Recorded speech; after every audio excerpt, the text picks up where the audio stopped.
And in many ways, Forgotten Children Worldwide began with a piece of cardboard about this size. Really, back in the 1990s, I went to Romania and I saw a child living on a piece of cardboard. And that kind of wrecks you when you realize this is their home, this is their life, this is their bedroom, this is their everything.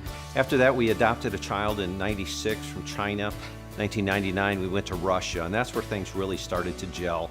We adopted a 5-year-old girl from an orphan home in Russia, and we saw the orphanages, and it just rips your heart out. These kids are living in a hospital for the first year of their life, and as you walk in the hospital, you notice something really uncanny.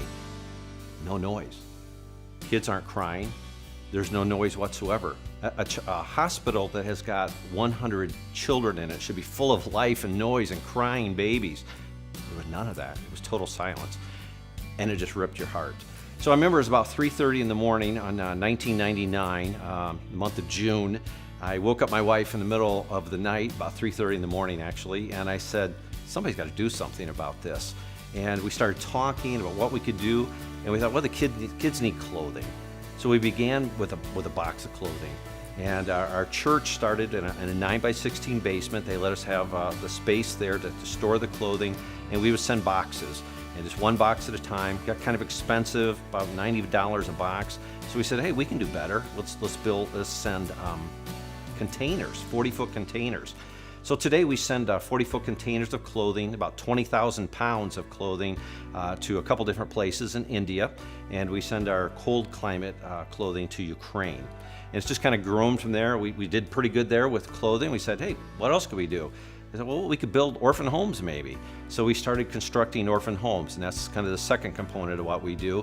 We build orphan homes that will hold around 8 to 12 children with a set of house parents. And we thought, hey, we're doing that pretty good. What do we do now? We said, well, maybe we could sponsor children. So today, we started out with just a couple, but today we are sponsoring approaching 500 children, $25 a month, or just Joe Average can sponsor a child, and it makes all the difference in the world in their life. And then we said, well, we're doing that pretty well. God seems to be blessing. What do we do now? And really the focus of what we do revolves around self-sustainability, where we help indigenous pastors help those that they already love. They are doing a great job. They are passionate about helping their own people. So what Forgotten Children does, we come along underneath them and support them and help them to do what they already are passionate about, what they're already good at, but they probably lack the resources. So we come alongside of them and come up underneath them and support them by giving them resources that they can be self-sustainable. Forgotten Children Worldwide really revolves around 3 different components.